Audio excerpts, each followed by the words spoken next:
Welcome to Travel On. Croatia wasn't what I expected it to be. Knowing that just 40 years ago it was part of Yugoslavia in the Soviet Union, I was expecting large, wide military boulevards and those ugly prefab concrete apartment buildings that the Soviet Union was known for. But I was wrong. I was really, really wrong. So let me show you some of my favorite places in Croatia. We're going to start in Dubrovnik. Game of Thrones fans might recognize it as one of the featured locations in the series, but this town was attracting visitors long before then. The old town is about as authentic as you can get. Wear good shoes for walking because the cobblestone streets can be unforgiving, especially if it's been raining. Or stick to the stradun, which is mostly polished limestone, but it too can be slick in wet weather. The old town is car-free, so walking is pretty much your only option, but it really adds to the charm. Wrapped around the old town are the medieval city walls. These walls are about 6 meters thick in some places. That's like 19 feet. You can walk the city walls, but I believe the entrance fee for them is about 35 to 40 euros, but your ticket is good for 72 hours. So you don't have to walk the entire 2 kilometers in one go. You can take your time and break it up over several days. A cool side trip is to take the cable car up to the top of Mount Surge. There isn't much to do up there, but the views are really nice, both from the mountain top and the cable car itself. Now, even though the cable car ride is only 4 minutes long, it is pretty expensive at a 27 euro round-trip ticket for adults. Children are a little cheaper. If you're like me and you don't like to travel during the heat of the summer, then you're in luck.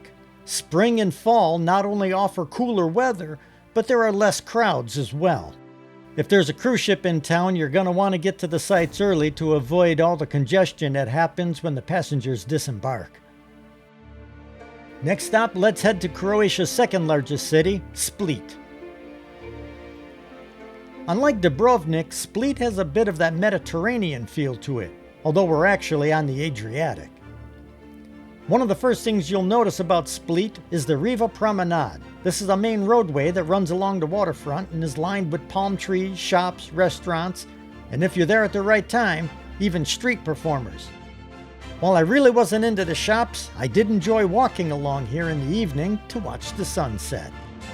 Diocletian's palace was built in the 300s by the Romans to be a retirement home for Emperor Diocletian.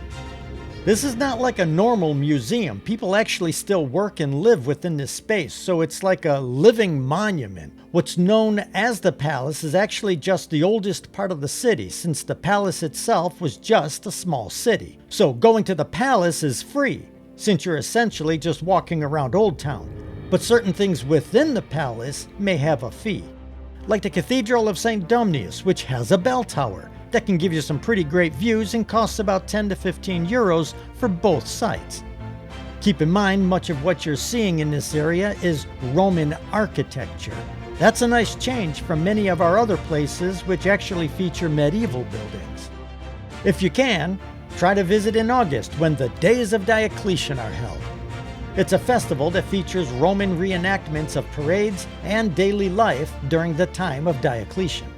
Of course, there are day trips out to nearby islands or hiking in the local trails, but if you want a well-rounded place to visit that includes some nightlife, Split is a good place to start. Plitvice Lakes National Park seems unreal.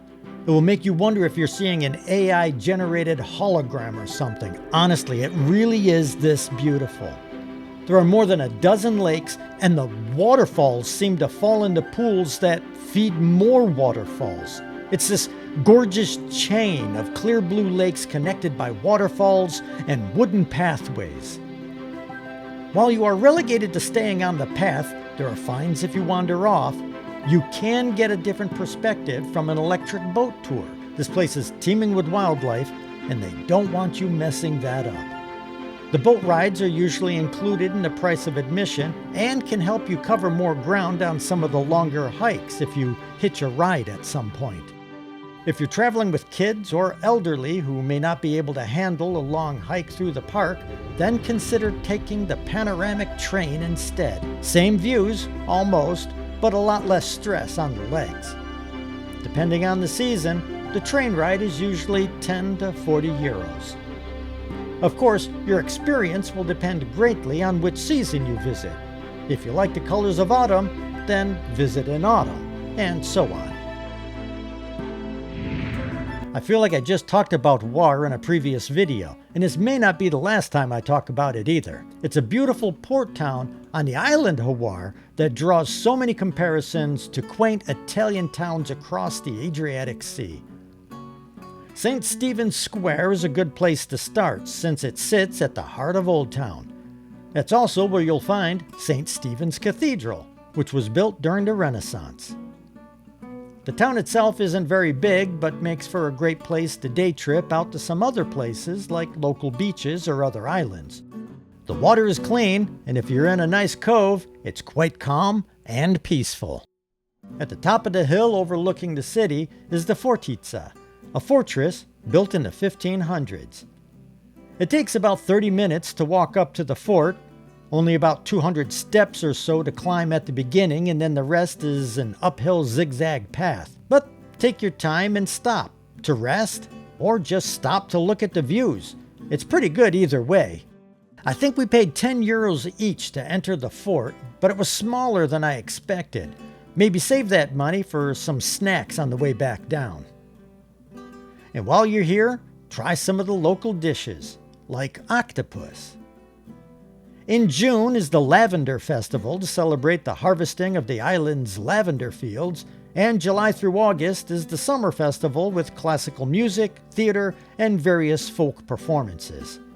If you come to Hvar as a day trip from Split, the 1 to 2 hour ferry ride will cost about 10 to 20 euros each way. Trakoscan Castle in northern Croatia is one of the best preserved castles in all of Croatia. This fairy tale 13th century castle has richly decorated rooms, antique weapons, and artwork, as well as information about the Drašković family who once lived there. This is a nice change, as you'll see from many of our other stops on this list. The castle, sitting prominently on its mountain perch, calls back days of knights and chivalry. It doesn't matter what season you visit, it will always be beautiful. The nearby Trakoscan Lake is a short 2.5 kilometer loop, or 1.5 miles, that makes a refreshing break after the closed environment of the castle. Exploring the castle involves stairs and cobblestones, and the lake path is unpaved in parts, so wear shoes or other footwear that will be comfortable all day. A ticket into the castle itself is about 7 euros, but if you don't drive yourself and take a tour from Zagreb, the round-trip transportation and castle admission could cost you upwards of 100 euros. 1 hour is usually good enough to see the castle, but if you want to include the trails and lake strolls, you could end up spending 2.5 to 3 hours. The castle, unfortunately, is not accessible for people who use wheelchairs or have mobility issues. Let's head north now to the top of Croatia and out onto the Istrian Peninsula. Rovinj is another port town that makes a great stop, especially if you've got a boat and can just sail up and down the Dalmatian coast. Most of what you want to see in Rovinj is on a small clump of land that sticks out into the harbor. The buildings, the squares, and even the harbor itself has a distinct Venetian feel to them, which isn't surprising, since Rovinj was under Venetian rule for almost 500 years. If you're not into crowds, this might be the place for you to start. Yes, there are more tourists here in the summer months, but the numbers are nothing compared to Dubrovnik and Split. The most prominent structure in Rovinj is the Church of St. Euphemia. This 18th century Baroque church has a 60-meter bell tower that's 197 feet. The tower was designed to be like the one in St. Mark's Square in Venice. While it's free to enter the church and look around, it'll cost you 3 euros if you want to climb the bell tower. And of course, Since it's a seaport, it has all the seaside amenities like nearby beaches, ferries to local islands, seafood, and all the rest that you'd expect. Rovinj has a more laid-back style with less pressure from tourist crowds since it doesn't have the cruise ships that Dubrovnik has and doesn't have the nightlife that Split has. It's a good place to spend a couple of days, or 3, just so you don't feel like you rushed through the town trying to see everything without actually experiencing anything. Zadar seems like your typical Croatian seaside town, but with a couple of really cool modern amenities. So if you want more stimulation than historical context offers you, stop by the Zadar waterfront in the evening. The Greeting to the Sun is a 300-panel solar installation that collects solar energy all day, then in the evening transforms that energy into a light display that I believe is supposed to simulate the solar system. Whatever it represents, it's pretty cool, and a nice diversion from the ancient architecture all around. Also down at the waterfront is the Sea Organ, another contemporary installation that adds a little uniqueness to Zadar. Waves flow up the steps at the waterfront and into small channels or tubes and creates a natural melody that changes with every tide. If you combine this with a beautiful sunset, followed by the light show from the Greeting to the Sun, it's a pretty cool evening. Not one I want to indulge in for too long, but a nice distraction at the end of the day. Of course, Zadar's old town is full of history. The town has been there for over 3,000 years and bears the hallmarks of many dynasties that have ruled it over that time. Case in point, Zadar's Roman Forum. This is the oldest Roman forum in Croatia, as it was built sometime in the 1st century. Turn around and you'll see the not quite as old Church of St. Donatus, built in the 9th century. And just behind that is the even newer Cathedral of St. Anastasia, complete with a bell tower that you can climb for about €5, depending on the season. There are about 180 narrow steps, so keep that in mind if you've been out walking all day. Again, beaches, nearby islands, and seafood are always at hand. The summer months may be more crowded, but there is definitely more to do since the town hosts the Zadar Summer Theater, where performances are given not only in some of the open-air spaces, but also in some of the historical landmarks, like St. Donatus Church. At the outset, Zagreb seems like more of the same when it comes to a Croatian town, but that can be deceiving. To me, Zagreb felt a bit more open and, dare I say it, European. Yes, I know Croatia is in Europe, but this felt more like a Northern European city to me. That being said, do stop by St. Mark's Church. Built in the 13th century, it is one of the best sites in Zagreb.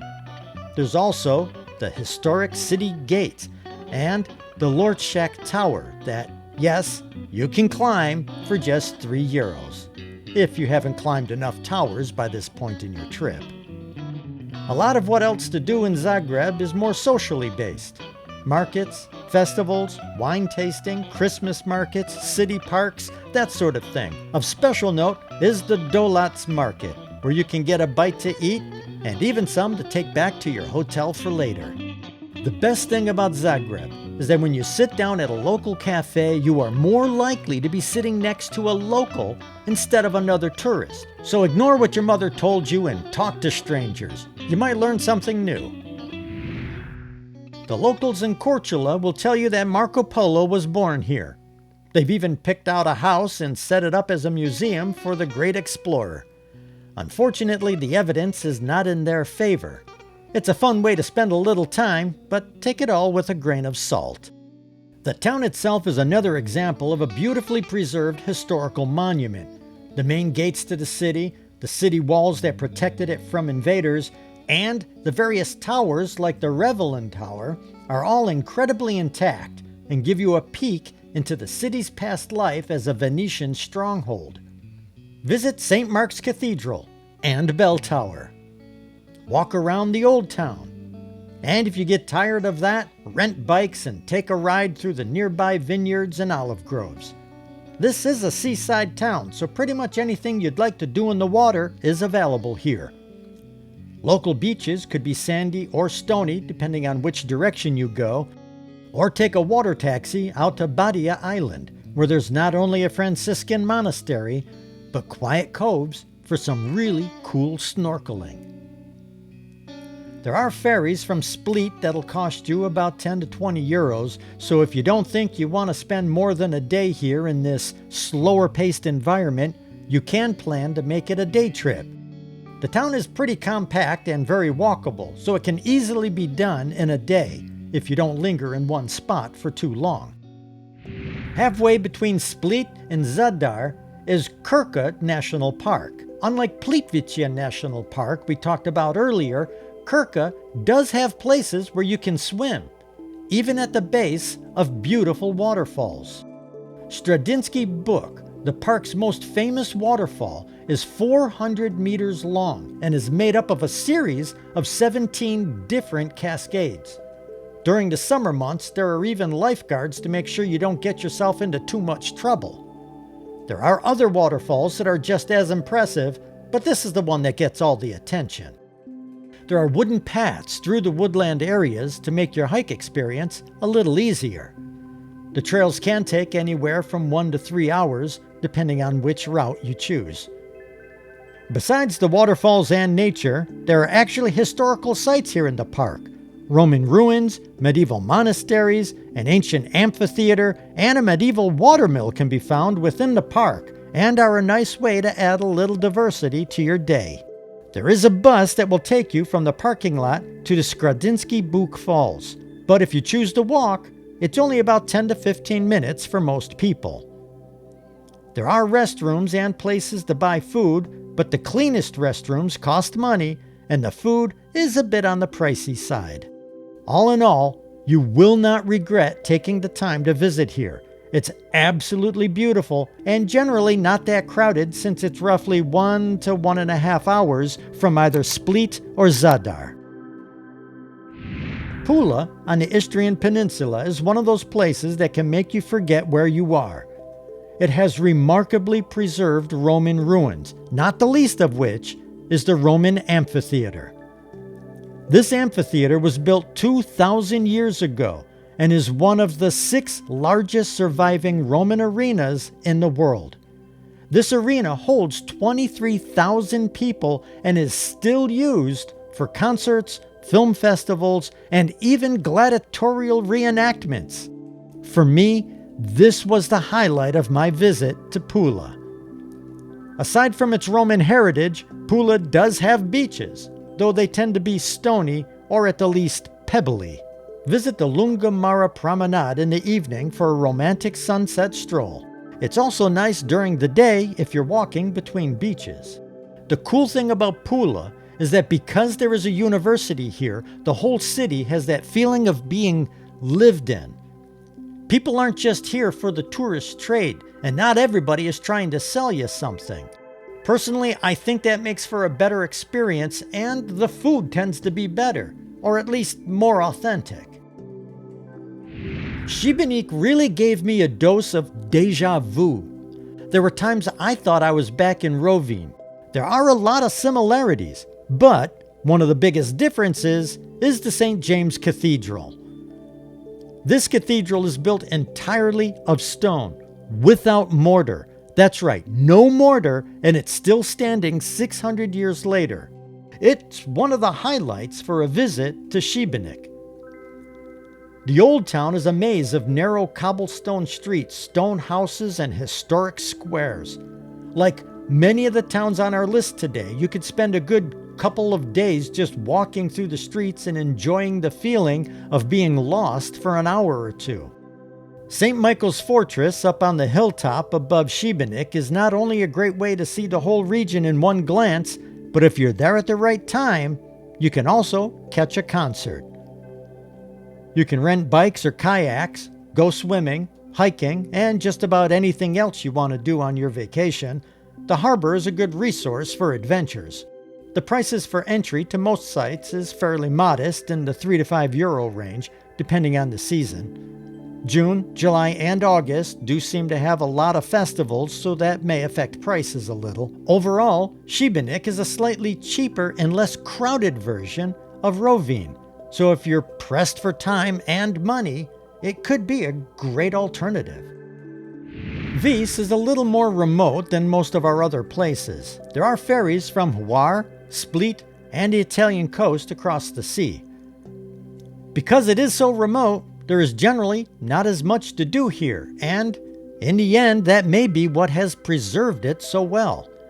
The lack of tourism has kept the town and the whole island in general relatively unspoiled. But if you're here for the natural wonders, you won't be disappointed. Steneva Cove, a dramatic, secluded beach with towering cliffs, is often voted one of Europe's most beautiful beaches.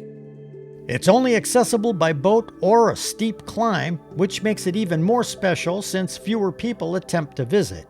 Take a boat out to Bishevo Island, a nearby and even more remote island, and visit the Blue Cave. This sea cave glows with ethereal blue light from sunlight reflecting from underwater. Green Cave, another sea cave on Ravnik Island, is very similar, but with emerald green reflections and an opportunity to do some snorkeling. Vis doesn't have the mass tourism infrastructure that many other places have. There are fewer hotels, the ferry schedules are limited, and there are almost no large-scale attractions like amphitheaters or cathedrals. But all that has kept the island clean from tourist traps and unspoiled. You can't do Vis as a day trip, so if you're here, you're going to be here for a couple of days at least. The ferry schedule will pretty much determine when you leave, but don't be in a hurry. Take some time and enjoy one of the quiet wonders of the Adriatic Sea.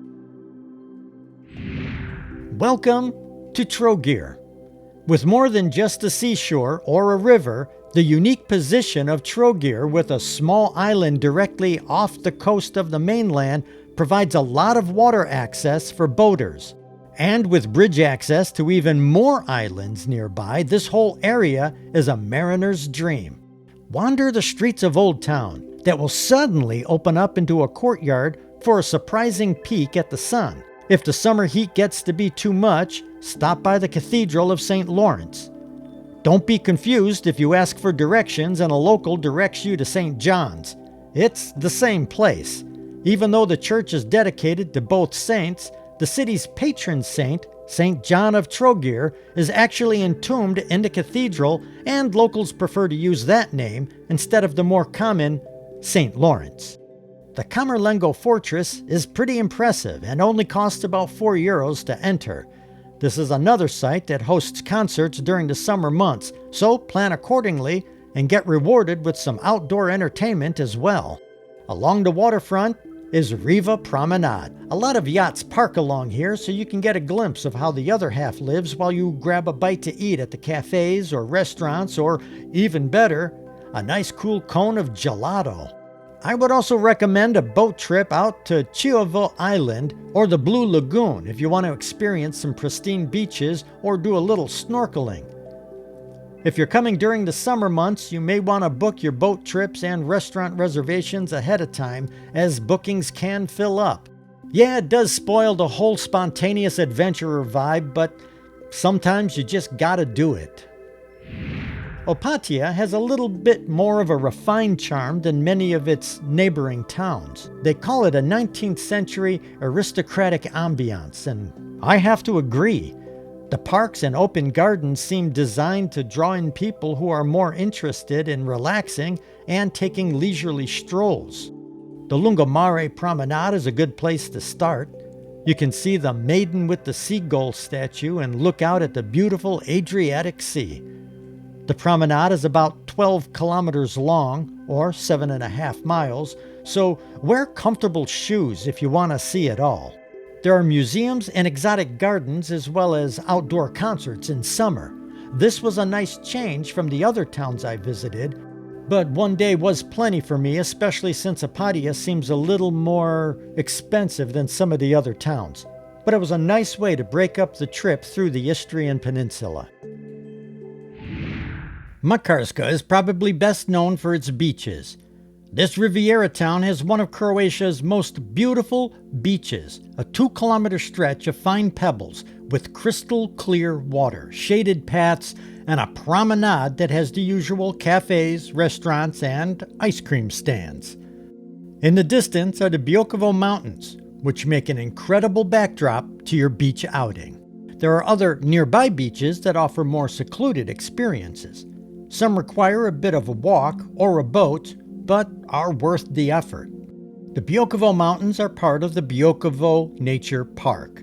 This park is definitely not anything like you will have seen in Plitvice or Krka. I'm glad I buried my fear of heights and traveled up the mountains, but the small, winding roads really tested my anxiety. At the top is the Skywalk Biokovo, an insane glass walkway that sticks out from the mountain to give you that walking on air feeling. Needless to say, I didn't do that, but the people who did seemed to enjoy the unique vantage point. Makarska's compact old town, centered around Kachik Square, has all the hallmarks of a typical old town center. The stone buildings seem charming compared to the waterfront, and the narrow alleys will eventually lead you to St. Mark's Cathedral, built in the 1700s, reflecting the town's Venetian and Baroque heritage. The square's cafes and cultural events provide an authentic Dalmatian experience, less touristy than Dubrovnik or Split. Makarska's Riviera vibe seems to balance out the more rustic feel of many of Croatia's other coastal towns, and the nature park helps to satisfy anyone who just needs a little more excitement than the beach provides. Yes, there are places in Croatia that are not on the water, and Motovun is one of those places, although being on the Istrian Peninsula, it's definitely near the water. Foodies might enjoy the cuisine here since truffles are a popular ingredient. Motovun is at the epicenter of Istria's truffle region, known for its white and black truffles. Small, traditional, family-owned taverns called konobas serve authentic dishes with local charm. The city walls, built in the 1200s, envelop the old town's medieval streets and offer a walkable path with views of vineyards, forests, and distant Istrian hills. The Mirna Valley below offers truffle hunting, cycling, or paragliding, so everyone can get a little of what they want. The big cultural event in Motovun is the Motovun Film Festival in late July. This is a pretty big deal for the town and transforms the town into an open-air cinema, screening independent films in historic squares and along the city walls, bringing in visitors from all over the world. If you're not interested in the crowds that an event like this attracts, avoid coming in late July. There is limited infrastructure in Motovun for tourist excursions, so if it's on your list, you will definitely want to schedule some events ahead of time, or risk not having any vacancies. Brac is an island in Croatia that will please anyone who just wants to get out into nature. The most common activity here is visiting Zlatni Rat. Zlatni Rat. Zlatni Rat. Near the town of Bol is one of the world's most photographed beaches, a unique pebble spit extending 500 meters into the Adriatic, changing its shape with every tide and wind. The turquoise waters brings in people for swimming, windsurfing, or just relaxing. Bol, a charming coastal town, has cafes, a promenade, and a few historic sites when you're ready to come out of the water. Vidova Gora is the highest peak in the Adriatic Islands and gives pretty awesome views of Zlatni Rat, Hvar, and the Dalmatian coast. You can hike up from Bol or drive to the summit, but either way it takes you through olive groves and pine forests, so it's a pleasant hike. The local quarries supplied the limestone not only for the Diocletian Palace in Split, but also for the White House. Known as the City of Four Bells, The town of Rab is a beautifully preserved medieval town with cobblestone streets, Romanesque architecture, and 4 iconic bell towers that define its skyline, giving it its name. Yes, you can climb the bell towers for a small fee of about 1 to 3 euros, and the views are worth it. I'm just not sure you need to climb all 4 bell towers. Just pick a couple, and you'll be fine. Explore the surrounding areas for more beaches and rugged mountain adventures. Rent bikes or scooters if you want to explore a little quicker. Overall, budget about 75 euros a day to cover food and tours. I just want to make a quick mention of Cavtat. The old streets here are really impressive. The stone buildings feel more rustic than many of the previous towns we visited. The streets are stone, but not cobblestone, which helps with all the steps, but can be slick in wet weather. The harbor is a nice place to rest or to catch a tour out to the nearby islands for more beaches and hiking adventures. Cavtat is not far from Dubrovnik, so definitely consider this to be a day trip if you're not comfortable with all the stairs through the old town. And that's it. I hope you enjoyed this tour with me through Croatia. Was it what you expected? Leave me a comment below. Matter of fact, while you're at it, like, subscribe, all that other good YouTube stuff. Help the algorithm, help more people find my videos, because I really do want more people to find my videos. So, I hope to see you in the next video, and until then, stay safe and travel on.